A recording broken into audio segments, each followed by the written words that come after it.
is Syntax, and today I'm going to be showing you guys 8 small ways you can improve your maps in Fortnite Creative. Dropping items appropriately. Now what I mean by appropriately is making sure that they're flush. As you can see, I've dropped these objects. I'll drop them again for you here.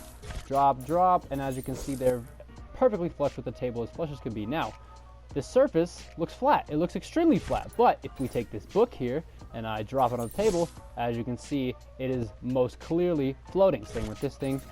If I drop it onto the table, it is obviously floating. Just be careful when you're dropping items.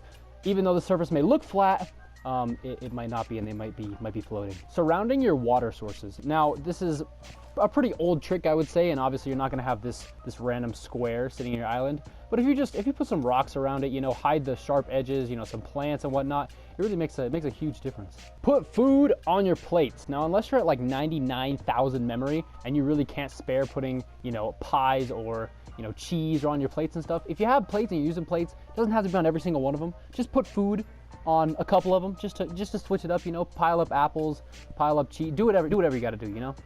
Hide your buttons. Now, I know it's easy to just keep them there so people know what to do, but if you're really, especially if you're making an adventure map, trying to make it more realistic, having this be open, you know, this be answer, you can do the exact same thing without having the buttons be visible, you know what I mean? And it's functionally the exact same thing, it just looks better because there's not random buttons on dressers and phones. Using fog. Now, this is especially applicable to horror maps, but it can be used in such a variety of ways that add a certain vibe to a bunch of maps. Let me just show you. A couple of my favorite settings for the fog are as follows. If we head down to light brightness and turn that on 0, and fog thickness, we just go ahead and turn up to 70. As you can see, limits visibility to a point, but not so much that you can't see things you're right in front of, you know what I mean?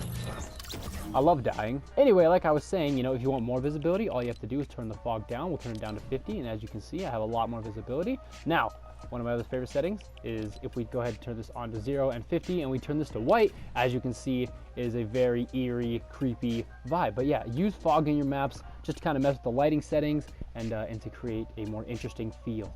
Using building to prop. Now, if you don't know what I'm talking about, quickly I have to shout out Ben's for Ducks because I commented on his Instagram post because I want to know how to do it. So he told me how to do it, but I'm going to tell you guys how to do it. Basically, if you go ahead and you hold your phone and you click the options menu. If we head down, as you can see, building to prop. If you turn that on, I'll turn it off and show you what it does. As you can see, when it's turned off, I can place these walls, you know, just kind of, you know, boring, standard and stuff. But when I turn it on,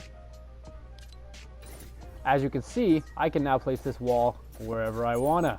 So, you know, you can do cool stuff like off-centering builds. You can build entire towers where they're just completely wonky. But yeah, if you're looking to stop having the walls being so, you know, snapped, you can go ahead and building to prop, turn that on, and you can now free build everything in the game. Using 100 channels. So I'm back over to my buttons here real quick, and this is especially applicable, not if you're doing a zone wars. Obviously, you're not going to use 100 channels if you have a zone wars map or a 1v1 map.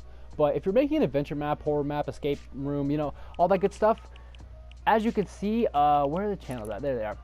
You can use up to 100. It used to be 75, but they updated it a while ago, and now it's 100. So if you're building a map that is an adventure map, escape map, horror map, all those, use all your channels. It adds more depth to the map. It makes it that much better. And last but not least, I don't have an example for this, but I just wanted to say it because I see so many people mess this up. Use appropriate zone speeds. This is for the zone wars, especially the one that was featured a couple days ago. Some of the zones are just too fast. Don't make them so fast. There's no reason to do that. Obviously, if you have it traveling 200 meters and it gets there in 30 seconds, that's a little ridiculous. So just be sure to mess with your zone speeds. Make sure they're not too fast. Make sure they're not too slow. You're not waiting 5 years because I know the map featured now. I'm not bashing anyone. I'm just saying that zone's a little slow. Anyway, yeah, that is the last thing I have to say. Anyway, guys, that is 8 small ways you can improve your maps in Fortnite Creative. I hope this video helped you out. Maybe you can use some of them when you're creating your newest maps. And yeah, this has been Syntax. Later.